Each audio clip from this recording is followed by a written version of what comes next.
आप अपने दैनिक जीवन में पाएंगे कि सभी भावनाएं लोगों, वस्तुओं या घटनाओं से जुड़ी हुई हैं। ज़रा जांच करो कि तुम्हारा हौसला क्यों कम हो जाता है। अधिकतर ऐसा इसलिए होता है क्योंकि किसी ने आपसे कुछ बुरा कहा है, क्योंकि उनके पास कुछ कचरा है जिसे उन्हें बाहर फेंकने की ज़रूरत है और आप वहाँ थे इसे पकड़ने के लिए तैयार। और एक बार जब आप इसे पकड़ लेते हैं तो आप इसे इतनी शिद्दत से पकड़ते हैं, मान लें कि आप आनंदमयी मनोदशा में हैं, हल्का और खुश महसूस कर रहे हैं, और अचानक कोई ऐसी बात लेकर आता है जिससे आप सुनना पसंद नहीं करते। शायद कोई आलोचना या कोई नकारात्मक समाचार साझा कर रहा हो। उस क्षण आपके साथ क्या होता है? अचानक आपका पूरा दिमाग इस नकारात्मक टिप्पणी के इर्द गिर्द घूमने लगता है और आपका पूरा मूड खराब हो जाता है। आप बहुत परेशान महसूस करते हैं। आप अपनी ही भावनाओं के शिकार हैं। मुझे ऐसा या वैसा क्यों महसूस होता है, क्या करें? लेकिन आपकी भावनाओं के बारे में कौन सी बड़ी बात है? अपनी मुस्कान इतनी आसानी से मत खो। कोई भी हर समय बुरा या अच्छा महसूस नहीं कर सकता। अच्छी और बुरी भावनाएं लहरों की तरह आती हैं। कभी आसमान में काले बादल दिखते हैं तो कभी धूप खिली रहती है। आकाश बादलों पर नहीं टिकता, ये बस उन्हें आने और गुजर जाने की अनुमति देता है। इसी प्रकार कभी सुखद, कभी अप्रिय, ये भावनाएं भी आती जाती रहती हैं। आपको उन्हें अस्वीकार कर देना चाहिए। उन्हें आने दो और जाने दो।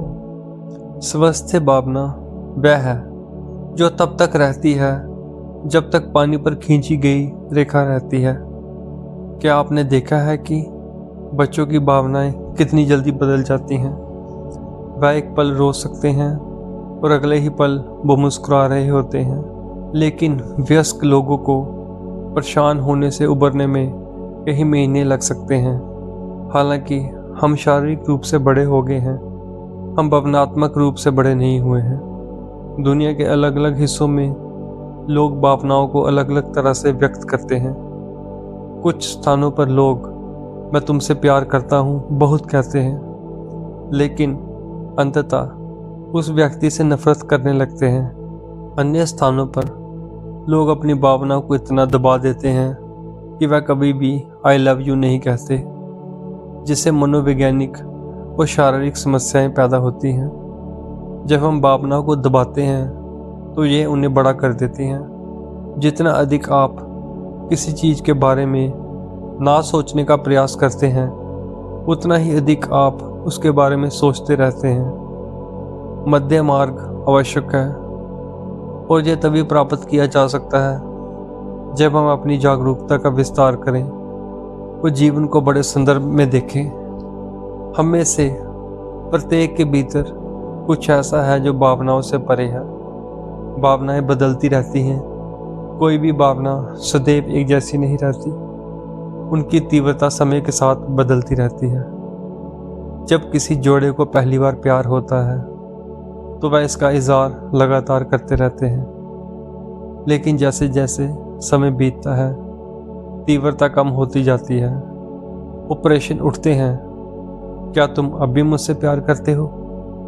तुमने मेरे लिए फूल क्यों नहीं खरीदे? हमारा शरीर बदलता है, हमारे विचार बदलते हैं, हमारी भावनाएं बदलती हैं, लेकिन इस परिवर्तन को देखने के लिए एक संदर्भ बिंदु होना चाहिए जो स्थिर रहे। वह रिक्त स्थान हमारे भीतर है और ध्यान हमें उससे जोड़ता है। ध्यान हमें सुस्त नहीं बनाता। ये भावनाओं से अभिभूत हुए बिना उनका अनुभव कराने की हमारी क्षमता को बढ़ाता है। ये हमें भावनाओं में उलझने के बजाय उन्हें देखने की अनुमति देता है। अपने दैनिक जीवन में आप सभी प्रकार की परिस्थितियों का सामना करते हैं जो चुनौतीपूर्ण हो सकती हैं और अच्छे विकल्प चुनने में सक्षम होने के लिए कुछ हद तक सतर्कता की मांग करती हैं। नकारात्मकता आ सकती है, लेकिन जब आप भीतर से गहराई से जुड़े होंगे, जब आप अपनी आंतरिक शक्ति पर टिके होंगे, तो आप बस मुस्कुराएंगे और आगे बढ़ते रहेंगे।